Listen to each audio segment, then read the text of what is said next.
അങ്ങനെ നന്ദന എവിക്റ്റ് ആയിരിക്കുകയാണ്. വളരെ ജെന്യൂൻ ആയിട്ട് വന്നിട്ടുള്ളൊരു കണ്ടസ്റ്റന്റ് ആണ്. നന്ദന റിയൽ ആയിരുന്നു ബിഗ് ബോസിൽ. പക്ഷെ നന്ദനന്റെ ഇമ്മച്ചുർ ആയിട്ടുള്ള ബിഹേവിയറും എവിടെ എങ്ങനെ എന്ത് സംസാരിക്കണം എന്നുള്ള അറിവില്ലായ്മയും കാരണം തന്നെ ഓൾറെഡി നന്ദനയ്ക്കൊരു നെഗറ്റീവ്, നന്ദനന്റെ ഗെയിമിനോട് പ്രേക്ഷകർക്ക് വലിയ താല്പര്യം ഉണ്ടായിരുന്നില്ല. അതിന്റെ കൂടെ ഈ അമിതമായിട്ടുള്ള പെങ്ങൾ പാസവും കൂടി ആയപ്പോഴത്തേക്കിനും അത് ഫുള്ള് നെഗറ്റീവ് ആയെന്ന് വേണമെങ്കിൽ പറയാം. കഴിഞ്ഞ ഒരാഴ്ച കൊണ്ടാണ് ഈ 3 പേരും ഇത്രയും നെഗറ്റീവ് ആയത്.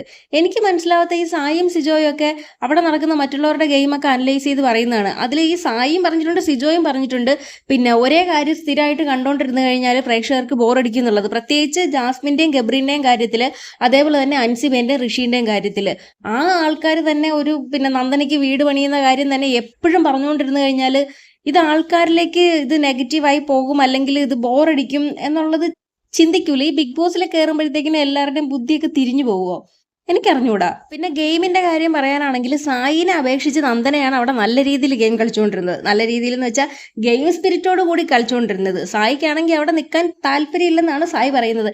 പക്ഷെ ഈ എവിക്ഷൻ പ്രോസസ്സിലെ എനിക്ക് ഫീൽ ചെയ്തൊരു കാര്യമാണ്, സായിനെയും നന്ദനേനെയും കൂടെ നിർത്തിയിരിക്കുക. പക്ഷെ സായി എവിക്റ്റഡ് ആയെന്ന് പറഞ്ഞപ്പോഴത്തേക്കിനും സായിക്ക് ഒരു സങ്കടം പോലെയും അതുപോലെ ഭയങ്കര പേടി പോലെയും എവിക്റ്റ് ആയി പോകുന്നതിലുള്ളൊരു പേടി പോലെയൊക്കെ എനിക്ക് ഫീൽ ചെയ്തു.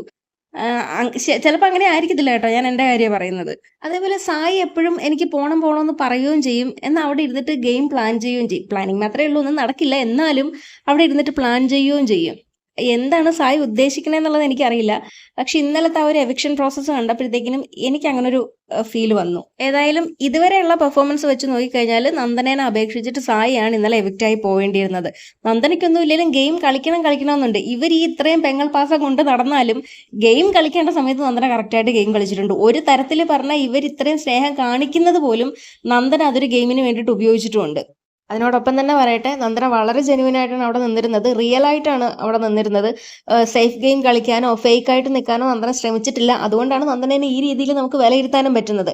പ്രായത്തിൻ്റെതായിട്ടുള്ള പക്വതക്കുറവ് മാത്രമാണ് നന്ദനയിൽ ഒരു നെഗറ്റീവായിട്ട് പറയാനുള്ളത്. അത് കുറേ കാലം കഴിയുമ്പോഴത്തേക്കും അങ്ങ് മാറുകയും ചെയ്യും. അതുകൊണ്ട് നന്ദനേനെ ആരും വല്ലാതെ വെറുക്കാനൊന്നും നിൽക്കണ്ട. ആ കുട്ടിയുടെ എല്ലാ ആഗ്രഹങ്ങളും സാധിക്കട്ടെ, നല്ലൊരു ഫ്യൂച്ചർ ഉണ്ടാവട്ടെ.